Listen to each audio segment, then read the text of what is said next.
All right. I'm gonna wait for a couple people to get in here. I don't know why I decided to do this middle of the day on Monday. It's because I just finished loading the albums and I had time. So anyone who can't make it to the live, this will be posted obviously to my page afterwards so you can watch it. Let me share this video really quick on Facebook and then we can get going. So I have, you guys, if you watched my previous album flip throughs, then you know that I scrapbook chronologically. So I have an album I'm always working on going backwards and an album going forward. So this is my 2011 album, I'm guessing, in which all the Cavalia stuff is in. And then I have my most recent album, which is from March 2020 up until my current, through Christmas, I think. So this has my engagement year in it. It doesn't have engagement photos in it because my engagement photos will be with my, it'll be in my wedding album, I'm pretty sure. Hang on, let me share this and I can pull up chat. I can't see anything yet. Let me share, paste. Okay, perfect, post. All right, let me go back and pull this up. All right, okay, hey Amy, how are you? Are you off today? I'm off on Mondays, which is nice, but when I want to do stuff like this, because I'm off, I'm like, oh, no one else is off though. Oh, sad. Yeah, all my wedding pictures are on Facebook if you want to friend me on Facebook. Although I'll scrap them eventually. It's gonna be a while though, because I literally just, like, this book is through Christmas of last year. And there's a couple pictures going forward after that. I think I've gotten through my mom's wedding, which is February, but I still have my mom's whole wedding album to do. I still have Avery's baby album that I haven't even started on it. I might try to start on that today because I just printed the rest of the pictures. Up till now, at least. He's like 6 months now. And then I finally can get to my engagement photos and my wedding photos, but it's gonna be a minute, I feel like. That's okay. It'll be posted afterwards, so it's cool if you can't stay for the whole time because you can always watch it after.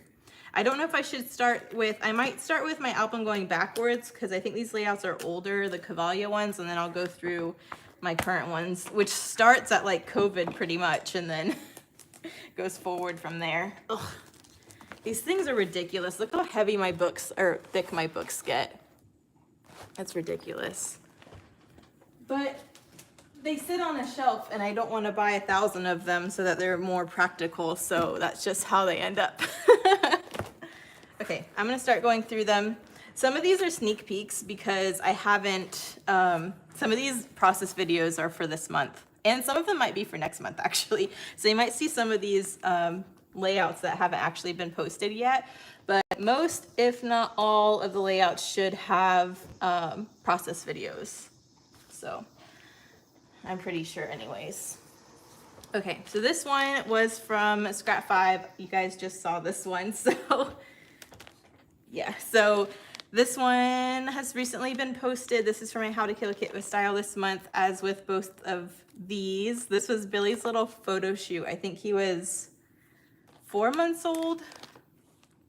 Yeah, he was 4 months old in these. So this is using my How to Kill a Kit with Style for this month. So I'm pretty sure you haven't seen some of these layouts. I think you've seen this one though. And this is Billy in physics. So this is going backwards, 2011. Him and KK. It's funny, he's so tiny. Billy's 10 now. And it's like bittersweet looking at these old photos because they're such good memories, but like he's so gray now. I'm like, you're not allowed to get old, Billy. Let me see if this is in frame. Sorry about the glare, but I'm not about to take all of these pages out of the page protectors. And sorry for the sound, the windows are open. My little eye show where my little dairy heifer won us reserve champion. That was my little trophy, which I still have that Billy chewed the head off on, but I can't get rid of it because it's sentimental, and I was so proud of my little trophy. Now they have Billy puppy teeth marks on them. And this is when he grew out of his baby coat and got his adult coat. This was using How to Kill a Kit with Style. This was my Redefined Creative Secret Not Secret Kit Club kit that was based off of Heidi Swap's, was it Carefree collection, I'm pretty sure. And I love all the layouts I made with this kit. It was super cute. Double page spread from my Horsemen's Association field trip. We went trail riding in North Georgia and stopped at Hillcrest Apple Orchard on the way back. That was a lot of fun. This was when we were home for winter break and Becca was working on distraction and training tricks, whatever, at the dog park. And Billy does really good at the dog park. He likes to play for like 2 minutes and then he just wants to like be with you. So it's not too hard to keep him focused on you at the dog park because he really like isn't about playing a whole lot. And this is the car ride home. He stole my seat. So I thought that was cute too. And then this is the start of all the Cavalia pages. So as I was scrapbooking all of these, hey Anna, how are you? Oh, I love that. I love that. So this is all the Cavalia pages and I've been asked to do flip through of these for a while and I was waiting until this book was done to go through all of them because I have so many Cavalia stories and as much as I tried to include while I was scrapbooking this experience, I still did not even tell all the stories. So this was pictures from my very first day. So I actually went in and interviewed before the interview process because I was still in school at the time. I was still in school while I was working here, but it was over winter break for a month while Cavalia was in Atlanta. So I went in and I was like, hey, I won't be in town for the interview process, but I will be here during when you need me to work. So can I go ahead and interview? And they really wanted me because I'm English speaking and a lot of people who work with Cavalia are from Montreal and speak predominantly French. I mean, a lot of them do speak English, but they really wanted the locals to be the people who interacted with the guests because we're English speaking. So they really wanted me to be in guest services, but I was determined. I was like, my whole point in working with Cavalia is so I can work with the horses. That's the only thing I want. That's why I'm applying because I love, love, love. Like Cavalia, if you don't know, you should Google it, but it's the same founder who created Cirque du Soleil. So this is basically Cirque du Soleil, but with horses and it's magical. So this was when I got hired and I went in for my training day, met some of the horses and got a picture with them. And yeah, so that's what that is. And then I just tried, almost every day I worked, I tried to take a picture of something so that by the end of working here, I kind of would have covered the experience. So this is when some of the performers were warming up before the show. This is one of the really cool scenes where they're standing 1 foot on either horse, which is amazing to me. And so there's that one.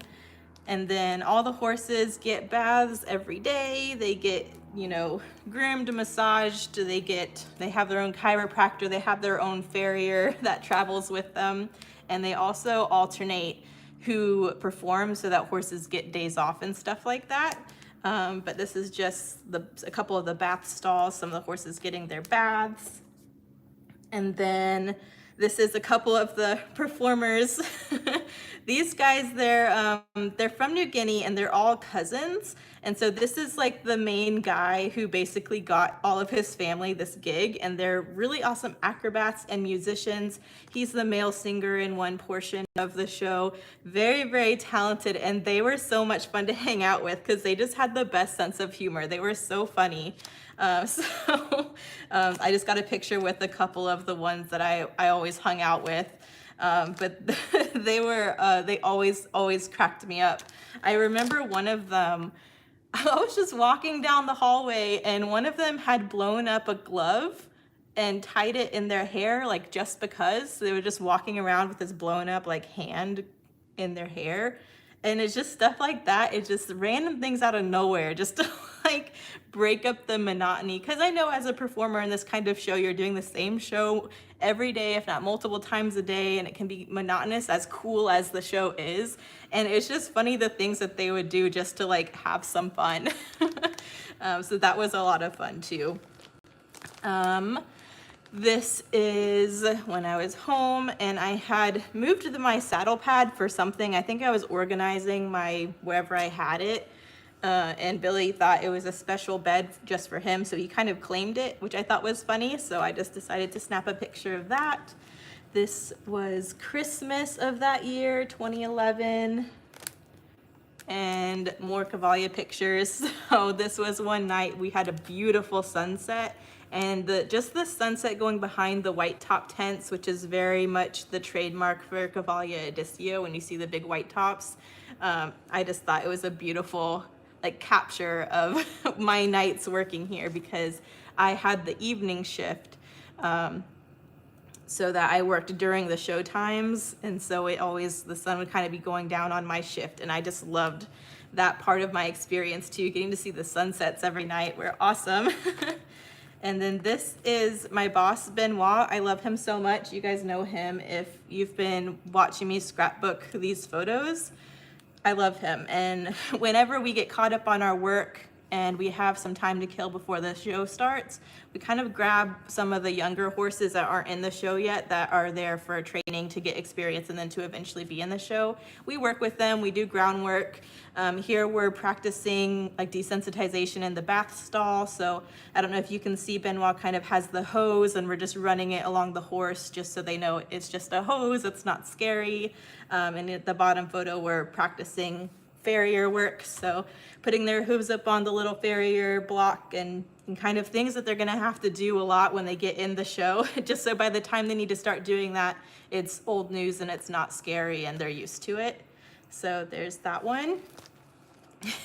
This is another one of the younger horses. So they have like, I think they had like 4 or 5 4-year-olds that were kind of coming up to eventually be in the show, and this was one of them. They're all super sweet, but because they're not in the show yet, sometimes they don't get their braids put in.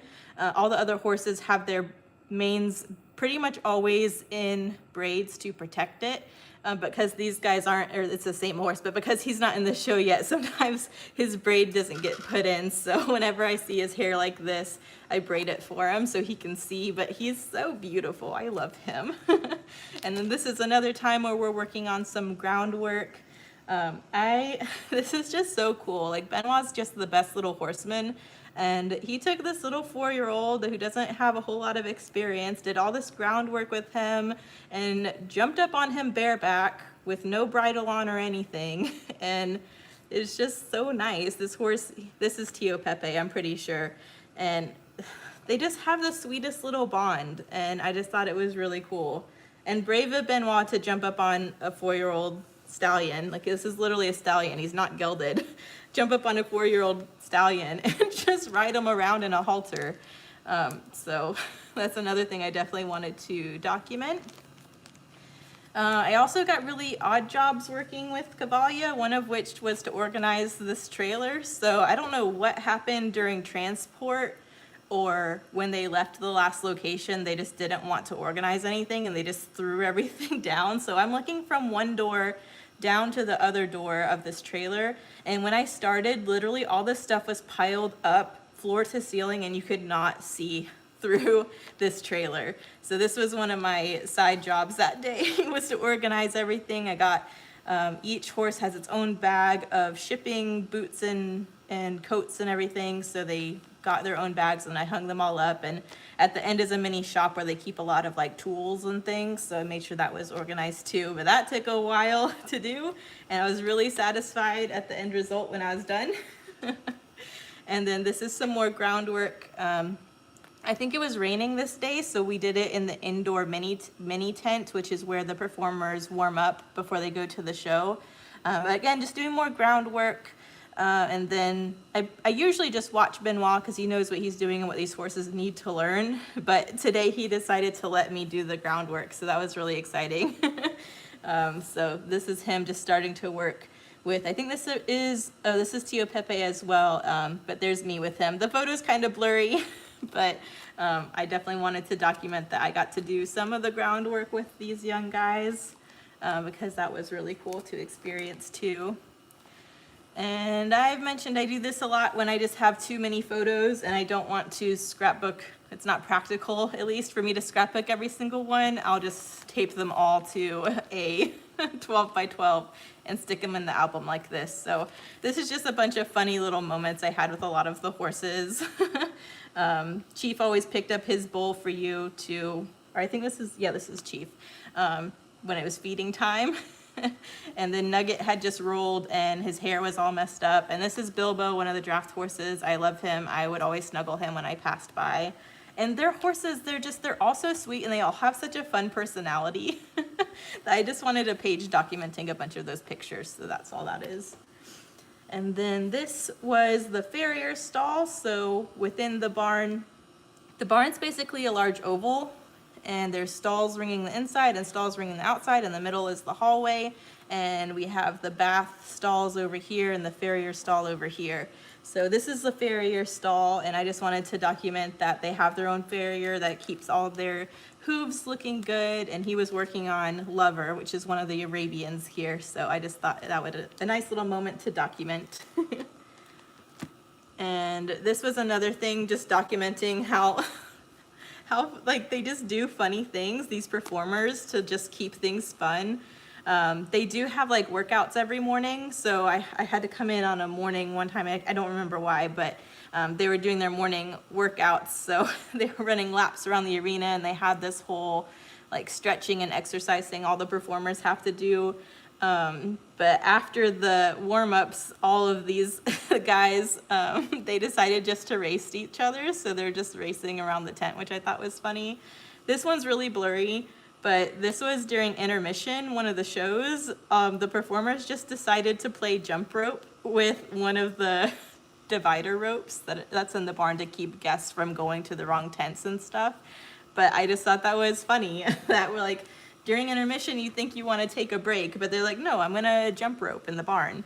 And then here's just one of the performers is on his grasshopper stilts, and I just thought it was really funny. He kind of spooked his horse a little bit because he's on these grasshopper stilts so they can jump really high, and he makes him a lot taller, obviously, than he normally is. So he spooked Hawk a little bit because Hawk was like, why are you so tall, monster? I just wanted to record that too, that he's just walking around the barn in these little stilts. And then again, just another bunch of photos documenting the horses. A lot of horses won't, I mean, it's normal for horses to lay down, especially if they're young, but it's kind of habit and ingrained in them to sleep standing.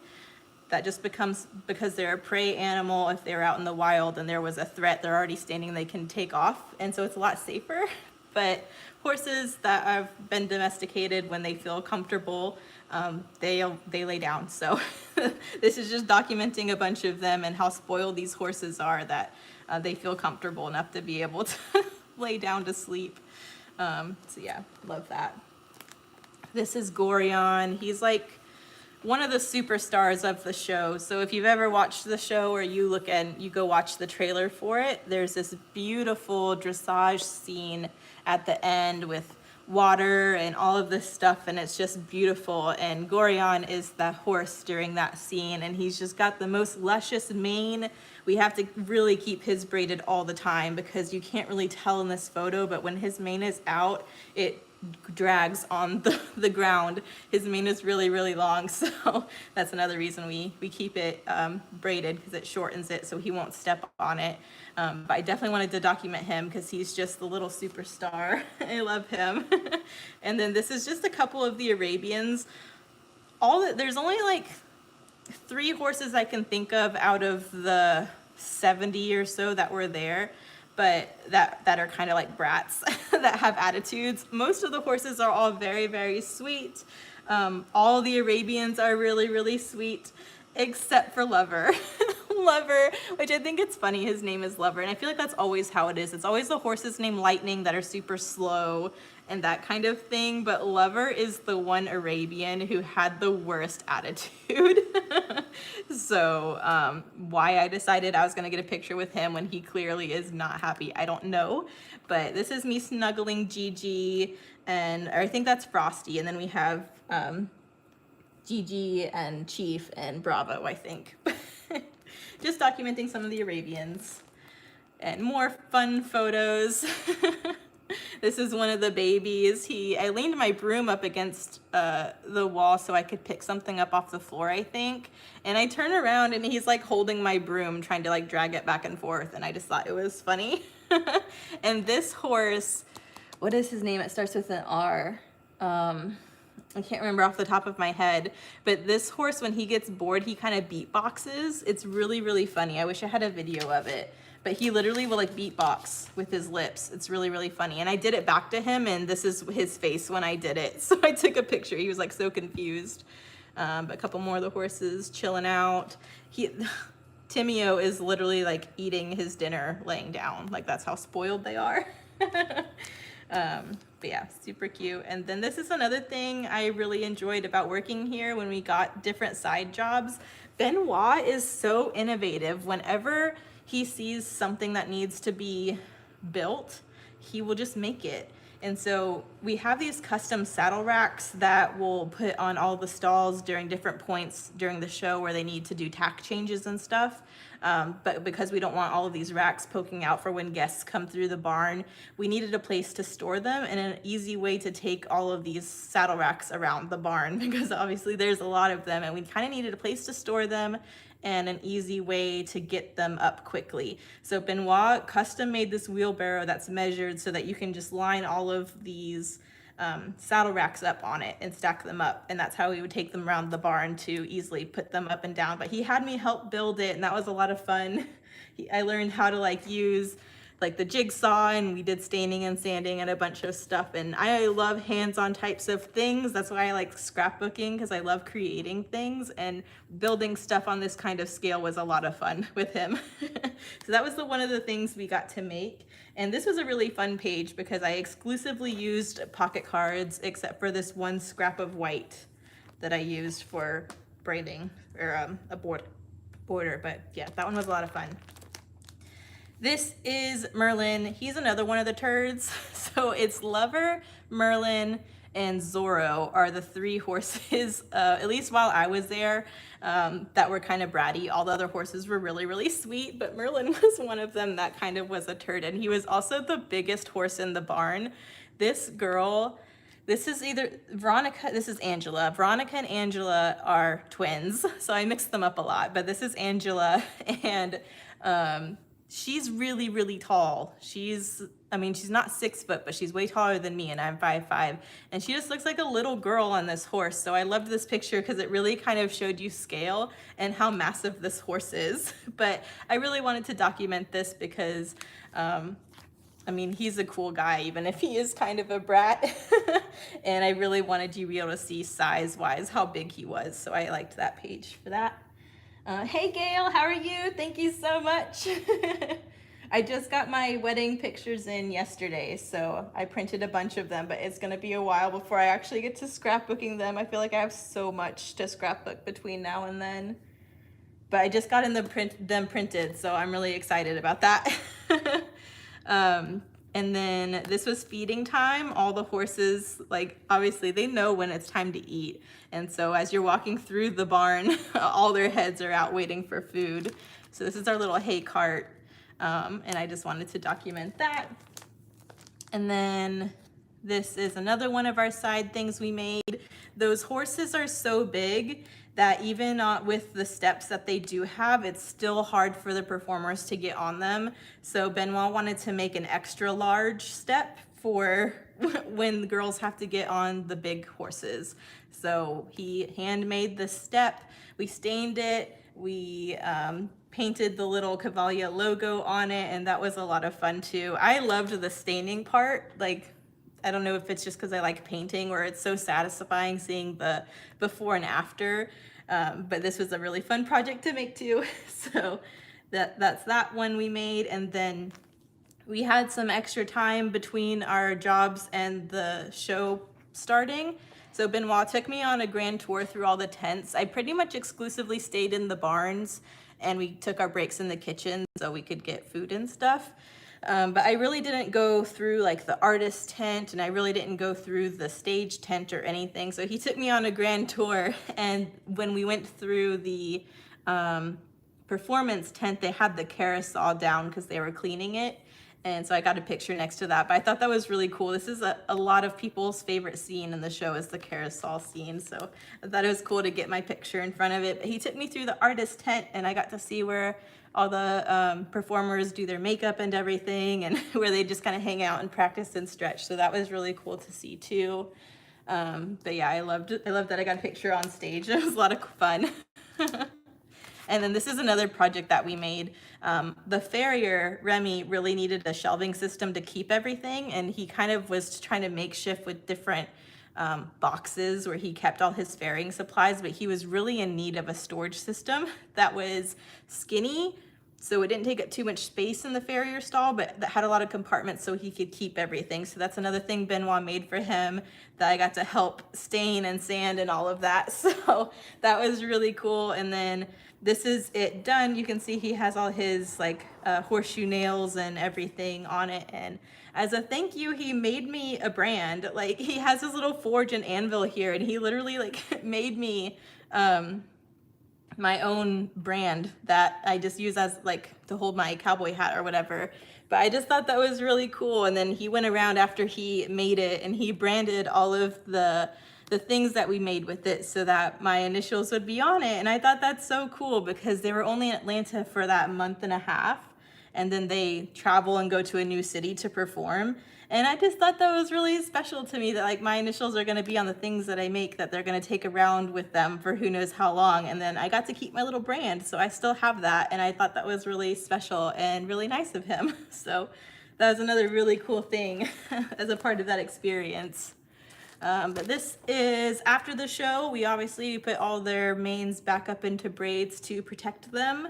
And it's not really my job to do that, but there's so many horses that when I have time, if I already have all the cleaning and stuff done, sweeping for the guests, then I'll go in and help them with the braiding. So this is another thing where you can really see how long the mane is.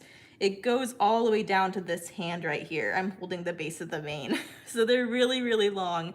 So what we do is we braid the whole thing, and then we kind of loop it up between itself so that it kind of stays more manageable up here so they don't step on it or anything like that. But I wanted to document that too. And then this is just pictures of me with a couple other performers. This is Veronica, Angela's sister, with her horse Quibro. And then this is Sebastian. I loved Sebastian when I worked here. He couldn't speak any English, but he really tried hard to talk to me.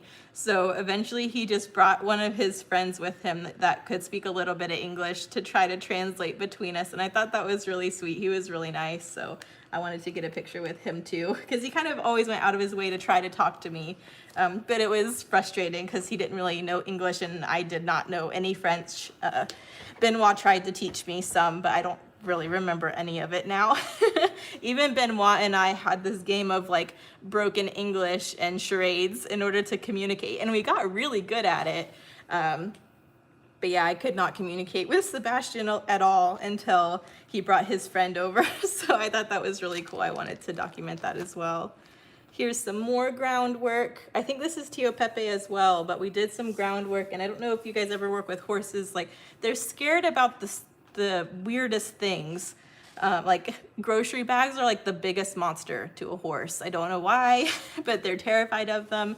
And another thing they kind of can get weird about is tarps. So we were just doing some desensitization with having him run across the tarps, and it was so crazy to see how quick his progress was. He was really scared of this at first when we started, and just within a couple minutes he was running over it like it was no big deal. And then Benoit took it one step further and tied this tarp around his body or over his over his neck and had him go around with that. And once he was like not scared of that, then he even set up jumps, so he had a jump with this tarp wrapped around him. And it was just so cool seeing the progression and how trusting these horses are, that, you know, they go from, okay, this is really scary, but I trust you, to being able to do this. Like, it's amazing.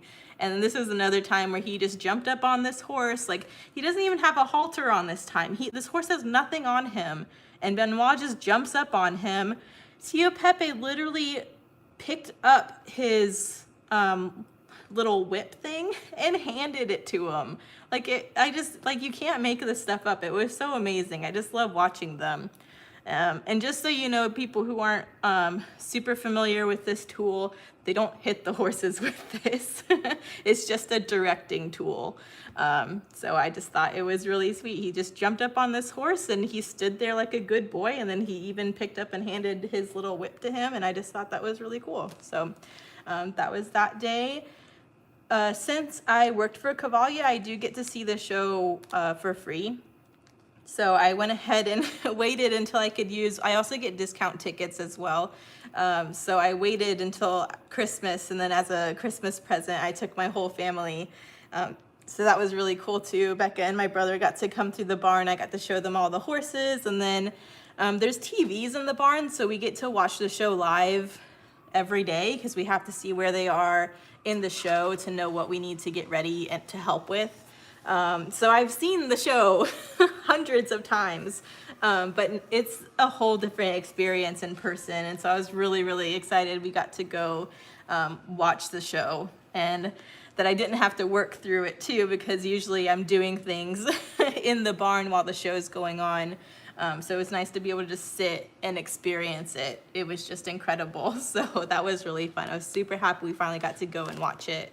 And then I just wanted to show off their Tack Room, which is a big trailer. They have all the bridles for each horse labeled. They have all their different tack and gear organized. So I thought that was really cool. I loved walking in here just because it smelled so good. You just get that smell of leather, and I love it. And then here's just some miscellaneous goofiness. Most of these pictures, actually I think all of these pictures I stole from a coworker who worked the day shift. The day shift, obviously, since it's just practicing and warm-up time and kind of cleaning the stalls type stuff, they have a lot more like goofiness because it's not showtime where they need to like go like when I work. So I stole a bunch of these photos from her Facebook that she shared of some of the other shenanigans that go on there. So Benoit is like doing these handstands and push-ups over a stall door. We have someone doing acrobats over the stall, someone just walking down the hallway standing on the horse. They're so much fun to work with. I just love it. And then this is a really bittersweet. When I got done working, I had to go back to school after my month and a half. Benoit gave me this photo of him and one of his steers that he has at his house, and like he literally is like he rides his steers. I just think it's this guy is just awesome. He's like an animal whisperer, but he wrote like all his information on the back for me, and like a little like inside joke that we had about being friends. And I go a lot into that during this process video, but I really wanted to document this as the final part of working with Cavalia because he just made the experience amazing. I learned so much stuff from him, and he really made it enjoyable. So yeah, that's pretty much the end of the Cavalia stuff. So I hope I got all my stories, and I tried to remember as we went through. Hey Sarah, how are you? Thank you. I hope everyone's doing good. I'm trying to remember to look at chat, but I get started on my stories and I just kind of go. But yeah, that's the Cavalia chunk, and then I still have room in the album, so I just went ahead and kept stuffing pages in here. But this was January. My brother was just being silly with Billy. And then this is back at school. I had a couple horsemanship classes just for fun, so that was nice that I got to take class credit for just riding horses.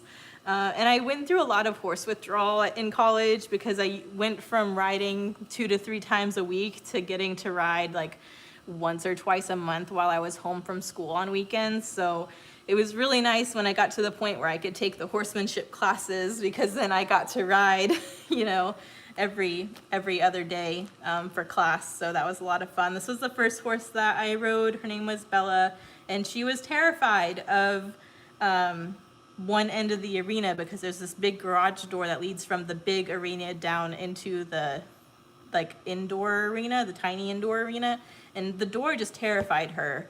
And they kind of put you on horses based on your experience, and so they put me on her because I had experience with, you know, younger horses or horses that are scared with stuff, whatever. I did training when I was in high school, so but it took so much time for her to get desensitized to the door. It was taking up too much lesson time, so I ended up switching off of her because I had another horse available. Just because I didn't mind working with her, but I spent so much time working with her to get over her fear that I wasn't able to participate in the actual class. So it was nice that I got to ride her, but I'm glad I got to switch so that I didn't have to focus so much on the horse and I could just do what the class was. And then here's just another picture of Billy in the car. This is the first time he actually was tall enough, because in the Guide Dog Foundation they need to sit in the passenger footwell. And this is the first time he was tall enough to actually see out of the window. So his whole like life changed. He went from being bored, like laying in the floorboard, to actually being able to look out the window as we drove. So he loved that. This was one of our horseman meetings where we had this wonderful woman from Caldwell Saddle Company come out and talk to us about saddles. I'd always ridden in saddles and used them, but I had no idea how much went into the saddle and how you fit it to the horse and everything that kind of goes into that. So that was really fascinating. She brought several different trees, which are the internal base portion of the saddle that the leather goes onto. And it was really cool to learn about that. I learned a lot and how different horses use different types of saddle pads to compensate if they don't fit the tree perfectly, like that kind of thing. So that was really, really fascinating. And then this was one of our labs. I loved my horse lab. So I graduated UGA with a pre-veterinary degree, but it specialized in animal science and equine management. So I got a lot of horse classes, which was amazing. And one of them was a Lameness Lab. So we went through, if you have a lame horse, how you can find out which foot it is, and then how you kind of go through testing what's causing the lameness. And there was many portions to this lab where we got to go out to the barn and do all these kinds of measurements, and we even did this video analysis where you measure on video the gait of the horse as they go, and it was really, really cool. But I just definitely wanted to document that. We did x-rays here and foot testing this day, or hoof testing this day, so that was cool. And then this was before the horse show. The Horsemen's Association puts on a horse show every year, and we had a local barn that said they would let us use their jumps for free as long as we would give them a fresh coat of paint. So that was nice that we were able to get access to jumps and not have to pay for it. All we had to do was paint them. So all of us went out and painted all the jumps before we brought them to the barn. I wanted to document that too. We just made a whole night of it, and it was a lot of fun. And then this was when I was studying for the GRE. So anyone who doesn't know, at least here, in order to get into grad school, or for me it would have been veterinary school, you have to take the GRE, which is a standardized test for grad school. So I just had my test booklet, and this is kind of something that Billy and I would do. I would just take him to the dog park so he could play while I studied. So I just have a kind of a picture for that. And once again, he's not playing with other dogs. He's bringing me a tennis ball because he just wants to play fetch with me and not play with anybody else. So I kind of made a game out of it where I'd check the ball and then try to do a question before he got back to me. Otherwise, I wouldn't have gotten any studying done. But yeah, I thought that one was fun. And then this was the horse show. So we call it the Bulldog Classic, the annual Bulldog Classic. So it's all of our girls there, our lovely ribbons, and we basically invite all these local barns to come and participate in this horse show. And the entrance fees and everything raise money for us so that we can kind of replenish our funds for the next year. And we also work with GRLE, which is the Georgia Equine Rescue League, and so they were there selling things to raise money for their philanthropy. So that was a lot of fun too. This little girl was awesome. I loved her, and her little pony were great. She got lots of blue ribbons in her class that day. But that's always really fun. It makes me sad because I want to compete. Like, so like I want to be in the show showing. So it's hard to just be there helping with it and throwing it and not actually competing in it. But it's always fun to watch them. So this was one of the horses that I got to ride in my next horsemanship class. Her name is Syndra, and I was in love with her. I am more of a gelding person. I prefer my boys, but Syndra was pretty cool. She was a off the track thoroughbred, I'm pretty sure, that actually one of the girls on the Horsemen's Association was letting UGA lease for their lessons while they were in school. So it was cool. I got to ride her, but she was so much fun. She's a little firecracker, but that's kind of what I like. I like those horses that have a little umph to them. Really made class fun. And so yeah, that's that one. And then one of our guide dog meetings, we had monthly guide dog meetings, and this one was supposed to desensitize the puppies to farm animals. So we went to a local farm. We had the horses around we had the dogs around like ponies and chickens and all of that kind of stuff. Billy did really good. He was really interested in the chickens. I'm glad there weren't any chickens out. They were all kind of in their coop because he was super interested in them. But because he does go to the barn with me a lot, he was okay around the horses and everything. So he did really good this meeting. So there's that one. And then once a semester we do a ride night. And so this was ride night. We just grabbed a bunch of the horses, UGA horses, and just rotate riding them. A lot of the times we just walk them around. But every once in a while we'll get to canter them. We don't want to make them too tired. They already work during the day. But a lot of the people that are in the Horsemen's Association don't have an animal science major like I do, where they get to ride the horses. So it really gives the kids going to school who are English majors, that kind of stuff, who don't have these animal science classes and love horses, but maybe have never gotten to like ride them, a chance to actually ride. So that's a lot of fun. There's that one. And then here's another super fun class for one of my horse classes. We got to float their teeth. So horses' teeth continually grow, and they kind of naturally grind them down, but they don't grind them down evenly. So occasionally you need to float their teeth, which means you literally just grind them down so they're smooth and flat. So a lot of times you just have this big file that you use, but we were super technologically advanced here using a drill file. So I'm just feeling in, I think this is Wilbur's mouth, to feel where the sharp points are, and then just going in and filing down the sharp points. So that was really cool to get to do as well. And then this is one day I took Billy to the dog park, and he decided he wanted to go in the lake. And I was like, sure, why not go in the water? You're just gonna get a little wet. But he decided to come out and roll in the mud. So that was a bad idea, but Billy had a really good day. And then this is another horse lab where we had to go vaccinate all of the UGA horses. These were not the horses that we use for Horsemen's. This is actually the barn where they like have UGA's competitive horses. So we had to go and vaccinate all of them.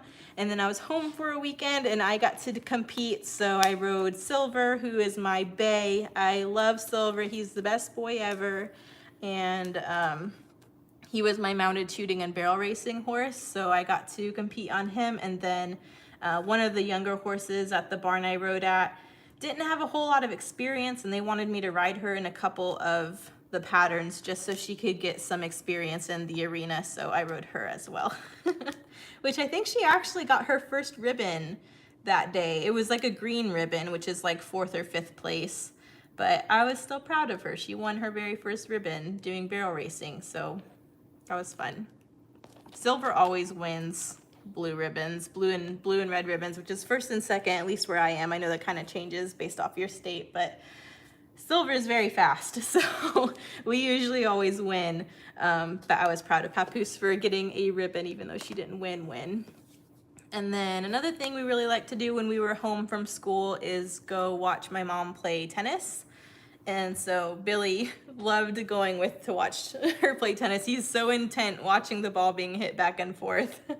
But he did really good. He sits there and watch, and obviously he's on leash, otherwise he may probably try to run onto the court and grab it. But that was really fun too, so I wanted to document that. And then my cat obviously stayed home while I was in school, so I always snuggled her a lot while I was home. And Billy always got so jealous because he's so used to being my baby when we're at school and going everywhere with me that he like doesn't know what to do when we're actually home and I give my cat attention. So I wanted to document his little jealous face. And then this is another thing he used to do a lot. He doesn't do this anymore, but he used to always sleep like this. He was such a weirdo. But I wanted to document that too. And then this was for another horse lab. I need to go through here and restick letters down, it looks like. It says supposed to be driving something. I don't know. I need to re-look at what this title should be and restick down those letters. But this is where we got a lesson in driving with a trailer. So we had to learn how to turn with the trailer, maneuver it, and then also how you should drive with the trailer, because even though it doesn't seem extreme to you in the truck, he loaded all of us college students up into the back of this trailer and showed us what the horse would feel if you drove good versus driving bad. And driving good, it's almost like you're on a bus and you get thrown forward and backwards when you stop and go, but at least it was smooth. He took this thing for a ride with all of us college students crammed in the back of this trailer, and we're like flying all over the place. And it was a lot of fun, and we got the point. Drive slow and careful when you have horses in there because they feel every little movement. So there's that one. And the last page in this book was just Billy at the dog park. We like to celebrate. Birthdays are a huge thing with the Guide Dog Foundation dogs because you usually only have your dog for a year. I ended up having Billy for 1.5 years, but it's kind of bittersweet when they hit that 1 year mark because that's when they can be called in for training at any moment, which is when you have to give them back to the foundation and they go to New York for their advanced training and to be matched with a person. So when we hit their 1 year birthdays, we always try to do a big celebration because it's the only birthday you get to have with these puppies. So this was one of our friends' dogs' birthday, and we all met at the dog park so the dogs could play and just kind of hung out. So I wanted to document that too. Hey Tammy, thank you so much. So yeah, this is the Cavalia album, and this is the album I just finished going backwards, so I'll be continuing on my albums going backwards, but now this can officially go on the shelf now that I've shown you guys. So that's album number 1, and now we're gonna go through my album. I'm calling it my engagement album because it's during the time where Marcus and I are engaged, obviously, but it doesn't have my engagement photos in it because I just printed those, and those are probably going to be in the wedding album. But this is the album in which she actually proposes, and then what we do, like, you know, you'll find out. Anyways, so it starts out March of 2020, which of course is COVID time. So this is kind of how I decided to document COVID. I didn't want to make it too heavy or scary or anything, but I did want to document kind of how life changed. So this was work. Obviously when COVID first came out, we didn't know anything about it. So everyone went on high alert and really did the max to try to protect yourself until we knew more about it. So this was at work. We started right away with gloves and masks and tried as hard as possible not to touch our face and all that kind of stuff. This is my awesome boss. I love him so much. He really is like the best boss. And he decided to be funny and kind of lighten the mood and wear an e-collar because he kept accidentally like touching his face. It's like you don't notice how often you touch your face until you're not allowed to. So he put a cone collar on him just to be funny. And so I wanted to document that. And then this was church until we knew more about it. We started doing church from home and just live streaming it. But our wonderful priest, he didn't like preaching to an empty church, even though it was being live streamed. He really wanted to see all of our faces. So he went through and he had us all send him photos. And then he taped all of our photos to chairs. That way he could look at us as he was, you know, preaching. And I thought that was really sweet. So I really wanted to document that because church was definitely very weird during COVID. And I just thought that was really special that he did that. So I wanted to document that for sure. This was Easter. We just went to my mom's to hang out, and Marcus has made it a habit after we visit and after we eat and everything. My mom, sister, and I usually are hanging out, talking, watching shows, and he ends up passed out somewhere on a couch. So I wanted to document that. And some more Easter photos. And then this was when Marcus and I did the last dab challenge. This is actually a video on my YouTube. It's in the miscellaneous playlist.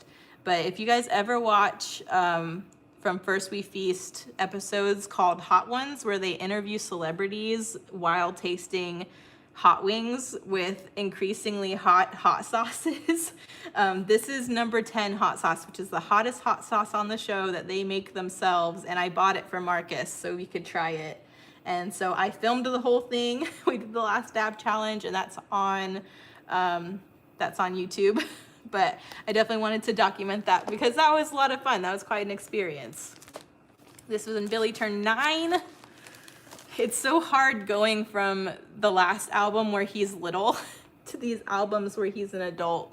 But you can see like how much more gray he is. He still acts like a puppy at heart. When he was little, I was like, oh my gosh, when are you going to like mature and stop being so crazy? But now that he's older and he still has that puppy heart, I'm really, really grateful for it because he's just the funniest little guy. But yeah, I wanted to document. I always document his birthdays. So that's his 9-year birthday. And then this is, I don't know if anyone else went through this, but when COVID happened, houseplant sales went through the roof, and people who never had houseplants all of a sudden were buying a bunch of houseplants, and that was me. So what had happened was I had a poinsettia from church from Christmas, and this is now June, and it was still alive. So I was like, hey, I kept this poinsettia alive for 6 months when I really thought it was just gonna die like within 1 month. And then I also had an aloe plant that had still been alive after a year. So I was like, maybe I can do the house plant thing. So I went out, bought this really cute little house plant. It's called a snake plant, and they're supposed to be super easy to keep. And I was like, you know what? I can do this. I can have house plants. And I got so excited when I got it that something broke in my brain, and I just decided to buy a bunch of house plants. So this was the one that started it all. I do have a house plant tour on my YouTube in the miscellaneous file as well. But I really, this is the plant that started it all, was when I decided to buy this little one. And I was like, oh, I love it. It's so cute. I'm keeping these alive. I'm gonna go buy a bunch more. This was a trail ride that I went on with a coworker who has horses, and she just brings an extra horse for me. His name is Maverick. I do love him. He's such a good boy. I always want to document our trail rides because I don't get to ride as much now as I did in that last book. So whenever I do get to ride, I'm always super grateful, and I always want to document it. So that's one of our trail rides. And this is July 4th. Marcus is just holding Bennett because Becca was setting up all the fireworks. This is the first time he got to see fireworks, and we were worried he would get scared, but he really didn't. He was really excited about it, so that was nice. And then just group shots of us during 4th of July. And then I got to work this morning, and there's this beautiful rainbow going over our sign. So I wanted to document that. And then the place where I buy my houseplants from is right down the road from work. And every Saturday they have food trucks. And sometimes it's like a food truck, but sometimes steampunk ice cream comes, and they have amazing coffee. So I started making it my routine because I work every other Saturday, that on the Saturdays I work, as a reward for working on Saturday, I go to the food truck at the plant store and get a treat. But this also means I usually end up leaving with another house plant. So it was dangerous. This was my birthday when I turned 29. So we always go to my mom's house and kind of just celebrate there. So that is that, and you can see for a couple of these presents, they were plant hangers and stuff because I really got into houseplants. That I got some plant hangers, and those are nice. I love them, and I have this one actually hanging in my scrap room with a couple plants in front of the window, so I love it. And then this was when Midnight Sun finally came out. I waited a decade for this book, and was so happy when it was finally published. So I really wanted to document that. And of course, Billy's in frame, so it's not just about the book. But I was super, super happy to finally have Midnight Sun. And then this was Marcus's first time riding a horse. So my friend who has horses also has another horse, which is her husband's horse. And he's kind of a pain in the butt because he loves her husband and only her husband. This horse does not really like anybody else and does his own thing and doesn't really want to listen to anybody else. And he looks kind of small in this photo, but this is a very, very large draft cross. So there's really no telling him what to do if he doesn't want to do it. So Marcus got stuck on him, and we were really happy he got to ride for the first time, but he didn't have the best experience just because this horse kept trying to rub him off on trees and kept stopping to eat. And Marcus didn't really want, new riders, they never want to like kick horses or anything because they're so worried they'll hurt them. So he kind of just let Duke do whatever he wanted, but at the same time, like, Duke knew that he was new and he could get away with it, so he really kind of made the ride a pain for Marcus because he just stopped to eat whenever he wanted, he didn't want to go, and then on top of it, he kept trying to rub Marcus's legs off on trees, and so, hey Tamara, you love houseplants too. I can show that. I don't know why it said that. I was asking me if I could show your post. Of course you can. I love that little plant emoji. What's your favorite house plant? Because I have quite a few snake plants. I don't even know if I could pick a favorite right now, actually. I have a fiddle leaf fig baby that I like. And actually my favorite's probably my Peperonia tussifolia. I like that one.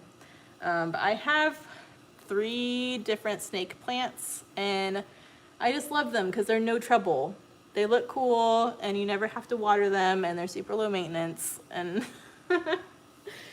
they're probably my current favorite. At first, I thought they were more boring house plants because I really liked, like, I have a variegated alocasia that's beautiful, but it's so fussy that I like my low maintenance plants.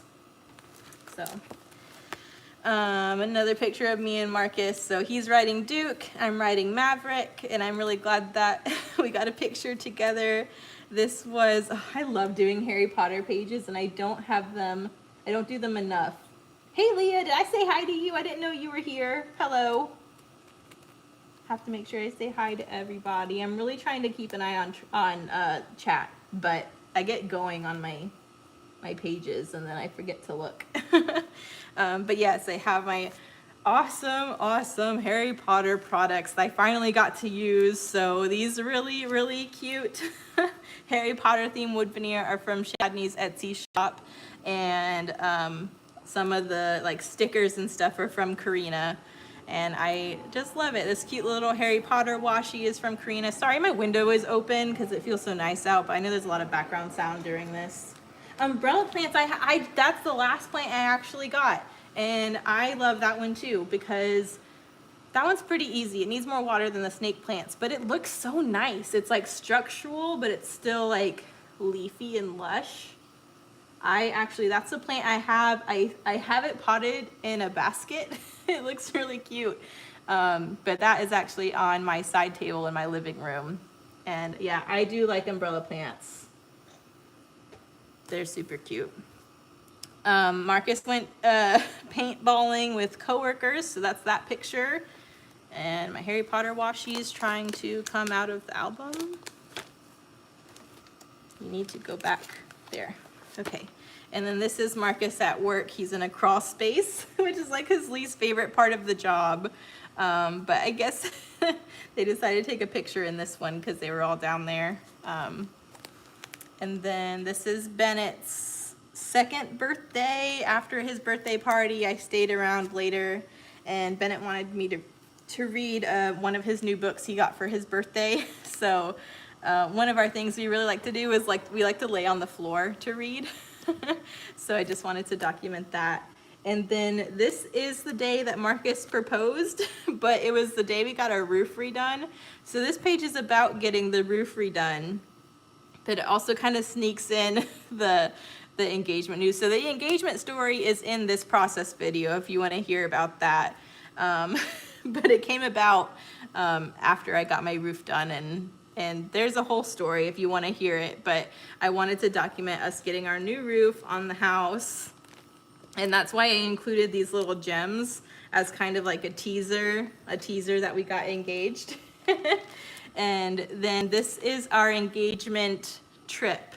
So like a couple weeks after we got engaged, we decided to kind of celebrate and do a long weekend in Helen, Georgia, which is just a couple hours north of us. So we did a whole camping trip, and I made sure to get lots of pictures of us and my ring. So our engagement shoot didn't happen until 8 months after this. I could not get my photographers to get it together to get our engagement pictures done. It was because it was still kind of in the beginning of COVID, and so they kind of had postponed a lot of stuff. And it was frustrating for us though, because we wanted our engagement pictures done and couldn't get them done at that time. So I took it into my own hands as a scrapbooker to take my own pictures. So this is kind of what this trip was. We wanted to get a lot of good pictures of us, but also have fun. This cut file's from Redefine Creative. This products are from One Canoe to Willow. So I loved how this page turned out. And here's kind of a sneak peek of the ring. And this was at the Normill Granary on your way into Helen. And then once we got to Helen, we decided to stop and eat at the Troll Tavern, which is right next to the river. So that was a really nice place to eat lunch. And then we went to our campsite, which was at Unicoi State Park, and set up our campsite. So this was another page I was trying to use a lot of scraps. So it's kind of very hodgepodgey, but I definitely wanted to get the patch on this page. So that was my main goal. And then I used a bunch of scraps to kind of document. I'm laying in the tent after we got it set up, kind of looking out at the woods. And it was just all green. I just liked it. It was such a green photo. And then back in town, we were driving around and we saw all of these cows, and the sky looked super like moody. So we wanted to pull over and take some pictures with the cows and the sky. And that's when we noticed this gazebo on top of a mound. And so we kind of did some investigating, and there's this sign, this historical sign over here that says it's a Nakuchi Indian mound, and it kind of gave the whole history of it. But I just thought it was fascinating. And I was actually really upset that they built this gazebo on top of this Indian mound, because I was like, how like disrespectful. But you go into the history of it, and originally they didn't know it was an Indian ground. This gazebo was built in the late 1800s, early 1900s. And eventually later on they did some excavation and found it was an Indian mound. So they put everything back and left it alone. Now it's historical and protected, and no one is allowed to touch it. But we found out, because I was still upset about like, why didn't they take the gazebo down? Like why, it turned out this gazebo actually saved this Indian mound. Apparently there were more Indian mounds, and they, way back when, way before there were laws protecting this, they were basically bulldozed over for this land.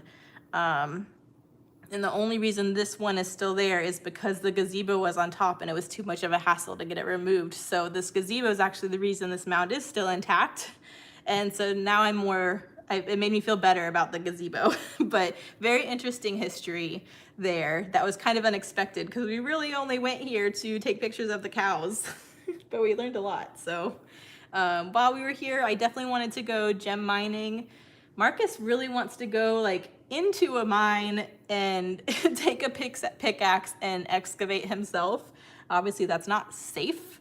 So we settled for going to a gem mining place where you buy bags of the ore that someone else has already mined, and then you can kind of go through it and keep whatever you find. So I took a picture of me and this giant citrine out front, and then one of my favorite things I found when we were mining was this little chevron amethyst point, which I thought was beautiful. So I wanted to document that. And then we kind of bebopped around downtown Helen. We went into, there's this hat store that Marcus loves. He loves trying on all these different hats. And I made him try on the raccoon hat, so you can see how thrilled he was about that. Me too, Tammy. Do you have a favorite rock? Because I don't even know if I could pick a favorite, but I always really like getting rocks. Wherever I am, it's become my thing where like instead of buying like a souvenir that's kind of like just the name of the place or whatever, I'll buy a rock from that place and that will be my souvenir just because they look nicer on shelves and to decorate my house with, but it kind of serves two purposes without being like, I got this from Helen, Georgia type of thing. So yeah, love gem mining. Marcus putting up with my shenanigans because I wanted a funny photo of him. And then they have really good candy and chocolate shops in downtown Helen. So Marcus and I went and got some chocolate turtles and stuff. So that's us taking our break. And then this was not here the last time I went to Helen, but they have a Georgia Mountain roller coaster now. So Marcus and I decided we would do that. Yeah. Blue lace agate, I have one tumbled piece of that and that's it, but that is beautiful. And it's a good thing she likes that one because I've heard that one is getting harder and harder to find. So people who have pieces should hold on to them because pretty soon they're going to be really difficult to come across. But that is very pretty. Yes. I love rock collectors because I feel like they always have so many stories to go along with what they find. And I have a little collection too. I haven't done a rock tour. I guess I could do a rock tour like I did a plant tour, but I don't know how interesting that would be because I know my channel's all scrapbooking stuff, so it's kind of random when I have a video like that go up. It just doesn't do well because obviously you guys follow me for the scrapbook stuff, not the random stuff. But they had this really cool roller coaster here, and you basically got your own little car, and they took you to the top and then just let you go, and you could control your own speed and everything. So that was a lot of fun. So I took some pictures of that, and then at the top you kind of get elevated because the roller coaster, obviously they use gravity, so they take you to the top and then just let you go and let gravity do its thing. But because you go up so high, you get this really nice view of downtown Helen. So we made sure we got a picture up here.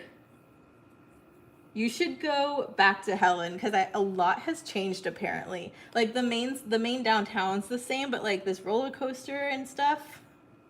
I've only been to Helen I think like 3 times, but I feel like every time I go there's something new that I end up finding.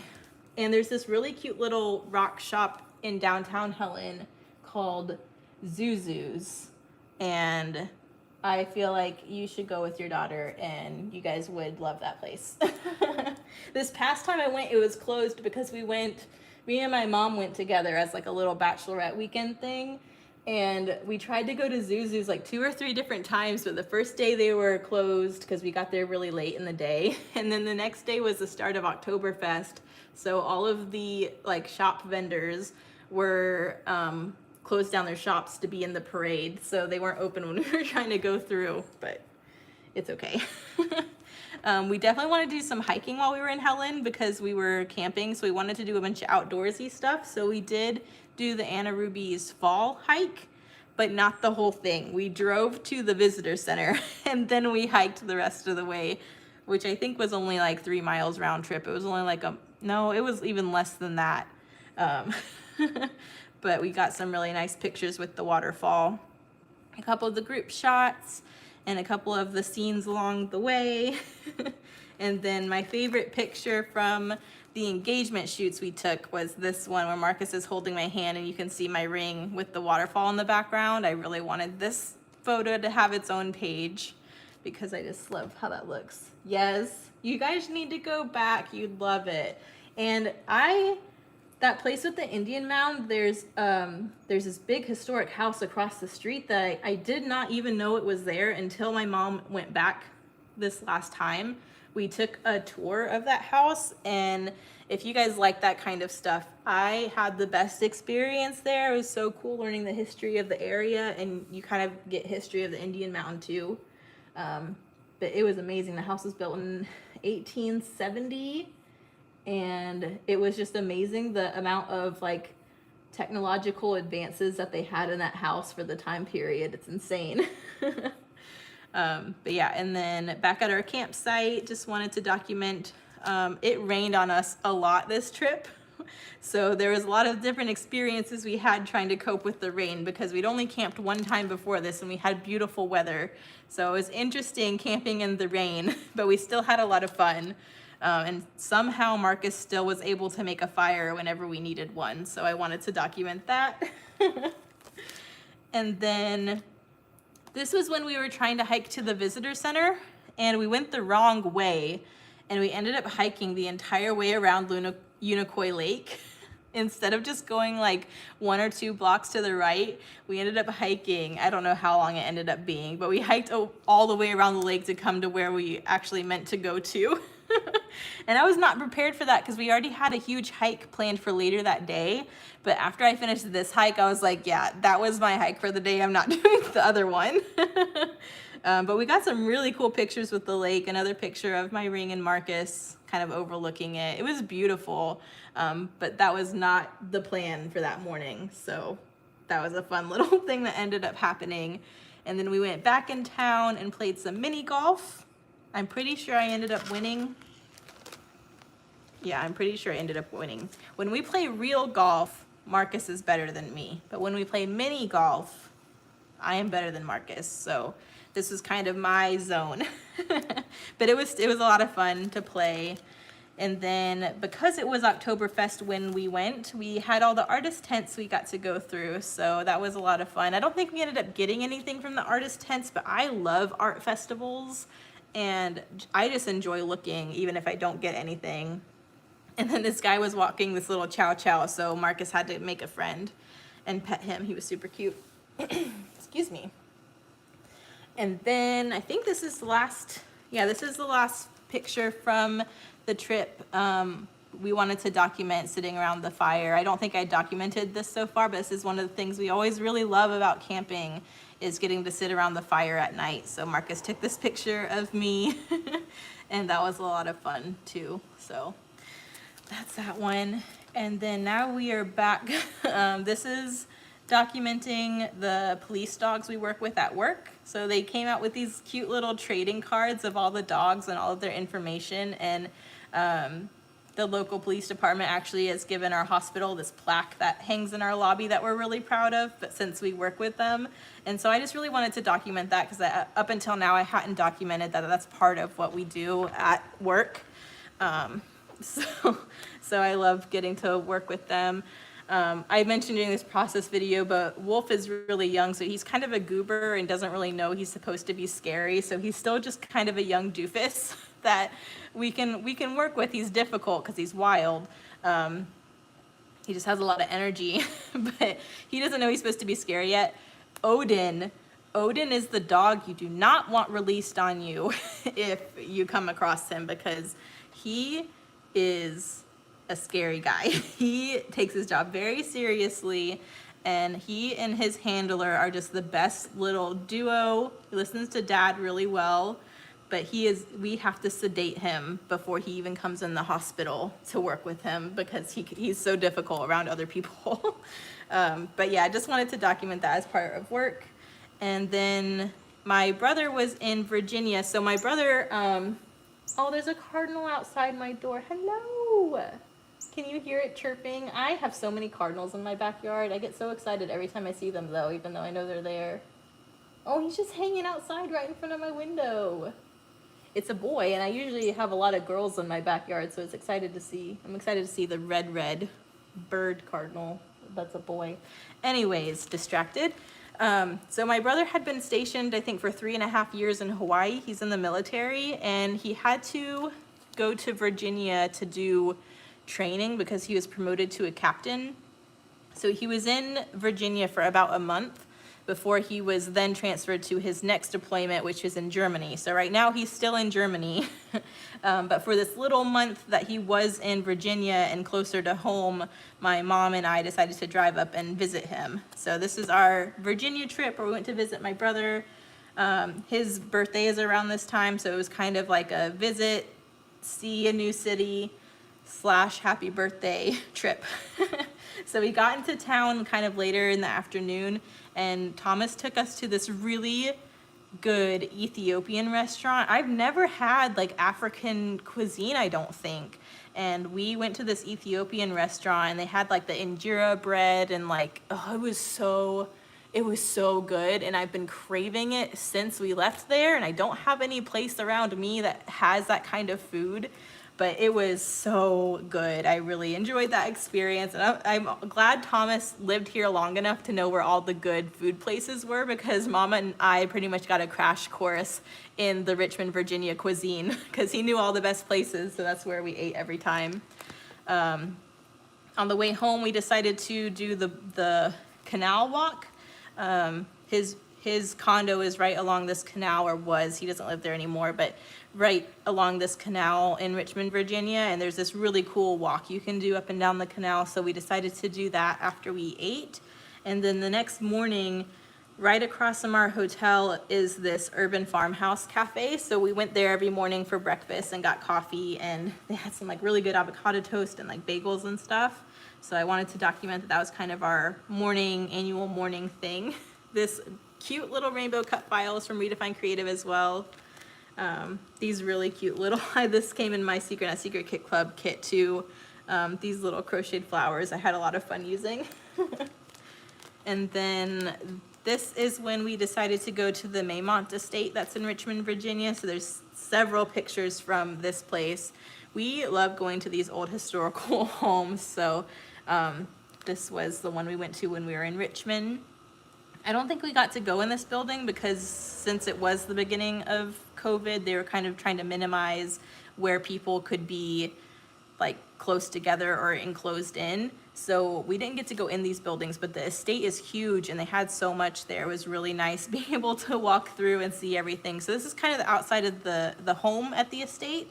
But I really loved the gardens here because they had a section that was like Italian garden inspired, and then they had a section that was Japanese garden inspired. So it was really cool seeing those very different aesthetics next to each other. So this is in front of the Italian fountain. It wasn't running at this time, but I really liked how they did, like the architecture was really cool. And then next to it, you can see kind of the natural looking waterfall, which is the more Japanese style fountain. So I just like that. I thought it was so cool. They had such different aesthetics right next to each other. And then as we were walking through the gardens, we made sure to get a couple group shots because it's not often we're with my brother, so we always want to get pictures with him. So there's that. And then my favorite part of the gardens was this little section in the Japanese garden where they had the bridge going over this little creek where the waterfall ends and kind of makes a nice little scenic area. So I had to get a photo in front of that. And then this, I'm trying to make sure these are all in frame. This is, out of nowhere, they had like animals. So they have this huge enclosure where there's a bear that just gets to live his little paradise life. He had his own pond and this his whole area where he was free to roam. So I got a picture of him, and then they had a whole birds of prey area. So there were several like hawks and eagles and vultures and owls we got to see. So I just wanted to document all of them too. But that was really cool. I love animals, so I'm always really excited when I get to see animals unexpectedly. So that was really cool. And then this is the Italian garden portion. They have this really big, like, I don't know what you call it, this walkway, and then you can see all the different fountains and the way they kind of designed their gardens. There was a lot of lantana blooming at this point, so there were tons of butterflies too, so I wanted to make sure that I took a picture of a butterfly because that was another huge part of this area where all the little butterflies that were super happy. And then this was one of my favorite parts of Richmond, Virginia. We went to the Edgar Allan Poe Museum. And so the next 4 pages are from there. And I had so much fun making these pages because I was using this super bright and summery, happy Felicity Jane collection. But I had all these really cool elements that Ronnie had sent me. And I had so much fun kind of taking this happy collection and making it a little like darker to go with the theme. So the little like heartbeat die cut, and I did this wax seal with some black wax and this really cool trim. I just had so much fun. You can see my brother standing in the coffin. I named this taphophobia because that is the phobia of being buried alive, which is something that Poe struggled with his whole life. So that kind of was what this portion of the museum was about. So I thought all of that was very appropriate. And I really like this die cut of the heartbeat because it really reminded me of his Telltale Heart short story. So tried to pull in all those little touches. And then at the souvenir shop, I made sure to get a couple pins that I knew I was going to use as embellishments. So this little pin of the raven that says nevermore, I was really happy I got that used up. Hey, Jennifer. Go to Lewis Ginter Gardens when they have the butterflies. I'm gonna have to look that up. I don't know the next time we'll be in Richmond because Thomas doesn't live there anymore, but I know we did a lot while we were there, and there did seem like there was still like a whole bunch more we could have seen. Like we could have stayed there several more days and had like a ton more to do, but I hadn't heard of that one. I'm gonna have to Google that when we're done and look into it. This is another one that Ronnie sent me, these really cute crocheted flowers and this little skeleton, and I thought they were so like creepy and cool using them with the Poe theme. So I had my little museum sticker that I saved, so I got that on the page, and then I just thought it's so cool, kind of add that kind of twist to the happy products to make them a little bit more Poe-like. So I thought that was really cool. We have this bust of him, this little memorial, and then this really creepy framed thing of his actual hair. I don't know what that was about, but I thought it was really creepy and a little cool, so I decided to include it since that's kind of the theme of this museum. Definitely, Jennifer. And then this was the outdoor portion. So I loved this little courtyard. It was designed based off of one of his poems. So it was really cool. You read his poem and you can kind of look around the garden and find where all the different inspirations came from. So I loved that. This bust was way back here in this little like shrine area. And you can see that it's apparently a thing where people kiss him, like kiss the bust of him. And there were still lipstick marks on it, and they clean this thing like daily. So I'm trying to think, this is like the beginning of COVID. Like, why are people kissing this bust right now? Like, that seemed like the worst idea during this time of like how things were. This is another one of the pins that I got from the souvenir shop that I made sure I used. So I had a little Nevermore pin of Poe. But yeah, I just wanted to document the courtyard, and then there's 2 black cats that were actually born behind this bust that the museum has basically adopted and decided to take care of. So their name is Pluto and Edgar, which I thought was really appropriate. And I wanted them to have their own page as well, just because I thought that was a really cool, again, animals. Like anytime there's animals somewhere, I'm going to get excited. So I thought that was cool. But that was the Poe Museum. And that was basically that day. And then the next day we woke up and we went back to the urban farmhouse. Actually, no, we went to church first and then we went to the urban farmhouse. But this was the church we went to, which is the Pro-Cathedral of St. Peter. Apparently it was the original cathedral until the new one was built. So that was really cool. They had a lot of stuff here that were on loan from the cathedral that we got to see. So, and we got a lot of history of Richmond during this visit too. Just because they had just renamed the church and went into the history of it while we were there. So that was also really interesting. But this is the outside, and then the inside, they had this big organ in the back, and kind of all this different artwork in the front. So I thought it was really, really pretty. I always like to document that kind of stuff. So this was after church when everyone kind of was filing out. I grabbed some pictures.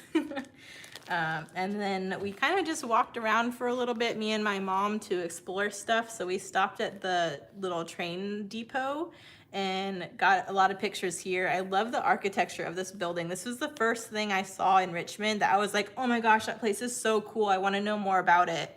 So I was really excited. We got to go into this building kind of on our way home from church. And it was like deserted. No one was here. So we kind of had our run of the place, but it was just really cool, all the different stuff that was in there. And then we went to the science museum. So that was really cool too. There was a lot of interactive things.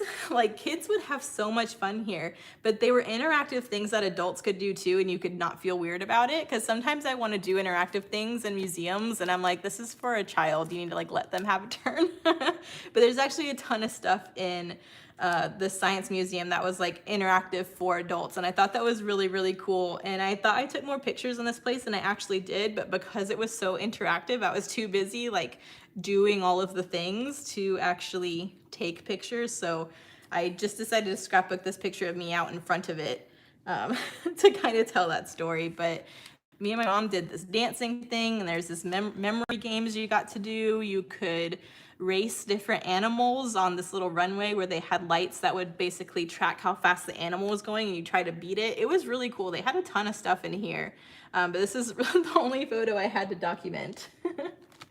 Thank you, Creative Spirit Designs. Thank you so much. I was just saying earlier how I finally printed my wedding pictures yesterday. But it's going to take me a while to get to scrapbook them because I have so much stuff between now and then. I need to scrapbook first. But yeah, I finally printed the pictures, so I'm super excited. Hopefully my new like profile picture isn't too confusing, because I know I've had my old profile picture since I started YouTube. So I'm sure the change in photo might throw some people off because it's different, but I was super excited to get those, so I wanted to show them off. This was, I think this is the last page from our Virginia trip. We did a ghost tour, or not a ghost, yeah, a ghost tour, a walking tour. And I have mentioned this before, me and my whole family, we really love doing these like paranormal walking tours because you get the history of the location, but it's just more interesting than a history tour because you kind of had this underlying paranormal like history as well. So we love doing these tours because it's kind of a 2-in-1. We get the history, but it's just more interesting to us. So we actually started at the Poe Museum and went from there. And it was a lot of fun. So this kind of, my journaling I did along these lines documents kind of each location we did. But that was really cool too. It wasn't as interesting. I thought Richmond would have a lot more interesting things paranormal wise than they had on the tour. A lot of it was kind of Poe based and wasn't really Poe related so much as, I don't know. It's like this house they said was haunted, and it was a place where Poe used to visit when he was alive, and it's where Jane Stannard lived and who he dedicated his poem Helen to. Like that was this location, but it's like nothing paranormally, there wasn't anything paranormal about this house. It was just like, oh, this is related to Poe and people like Poe in this city, so we're gonna include it on our walk type of thing. So, but it was still interesting. You always get interesting stories when you go on these kinds of walks, so. Thank you. Yeah, I can't wait to scrapbook them, but it's like, I know I'm gonna get antsy and frustrated because I like scrapbooking chronologically, and I'm not gonna want to jump because I feel like I'll just miss that middle portion for forever if I don't go in order. But I'm going to want to scrapbook these wedding photos, and it's gonna take patience for me to get through what I have left to do before I can. I still have to scrapbook my mom's wedding album. I still have to start on Avery's baby album, so I feel like there's a lot I need to do. I need to get with it. This is when my mom said yes to the dress, so I went with her, and it was beautiful. She didn't want a white dress because it was her second wedding, so she went with this really soft champagne-y color, and it was just so beautiful. So I wanted to document that. And then this is when Marcus was working on my car. Marcus loves working on cars. He specializes in Hondas, and it's just a hobby of his. He's never worked as a mechanic, but he, like when he was in like young 20s, mid 20s, like his hobby was to just buy old beat up Hondas that didn't run, figure out what was wrong with them and fix them up, and then just resell them. Like that was just his hobby. He loves working on cars. So that works out for me because like he can do all the work on my car. So I don't know how much money he's saved, but here he's replacing my oil pan. He's really replacing CV axles And while he was doing that, I was cleaning my headlights. So you can see me with my little polishing drill over here working on that while he's doing like the big car stuff. But it's always really nice when I need car stuff that he can do it for me. So I just wanted to document that. I do need a to-do list. It kind of helps because whenever I print photos, I go ahead and put them in order. So I kind of just have to try not to jump ahead in my stack. But everything's in order at least. I don't even have the pictures for my mom's wedding album yet though, because she's got to print all of those for me, so she has them in whatever size she wants and picks which photos she wants done and all of that. But I have a whole photo pack for Avery's baby album that I have not started yet, so I need to jump on that. I'll probably try to do my first Avery page today after I finish this.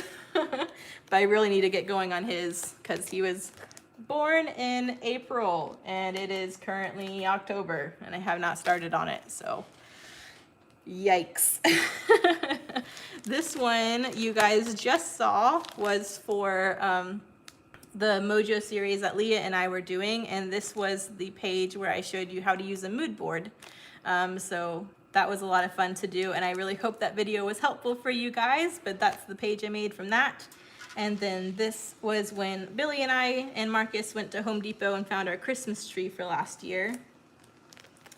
And this was the things that Lisa sent us. Oh, it was so sweet. She sent these little like customized ornaments with me, Billy, and Marcus.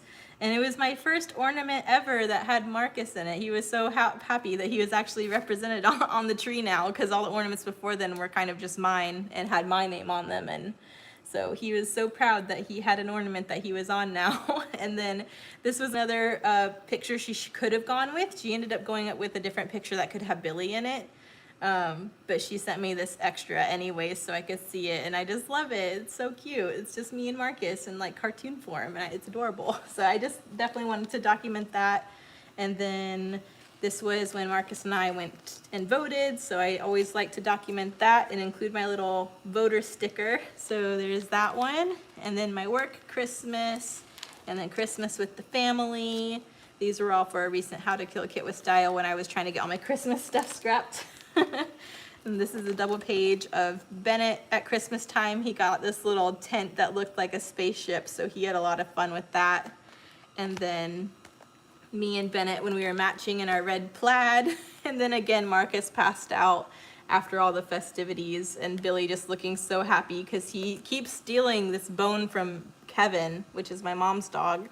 So we finally had to go buy him his own because he kept trying to steal Kevin's toy. But whenever we're at my mom's house, the first thing he does is go and find this toy, and he just looks so pleased with himself. I had to document that too. And last page in this book is when Marcus was streaming with some friends, some like paranormally game they like to play, and he set up this huge streaming setup in the living room where he played on the big TV. So I'm reading here in the corner, and Billy's got his own little couch, and you can see Marcus pretty much set up the coffee table in front of the big TV to play his game on with friends. But yeah, that's this one. This one, I think you haven't seen this process video. It's actually this Wednesday, I'm pretty sure. So stay tuned for that. This is the next Mojo layout. But I went ahead and decided to finish stuffing this album so I could do the flip throughs. So I went ahead and included it. But that is album 2. So those are the 2 albums I just finished. They will go on the bookshelf, and I can set up my next 2 albums going forward and backwards. So you probably won't see a lot of pictures going backwards in a while because I'm going to want to scrapbook forward to get up to the wedding.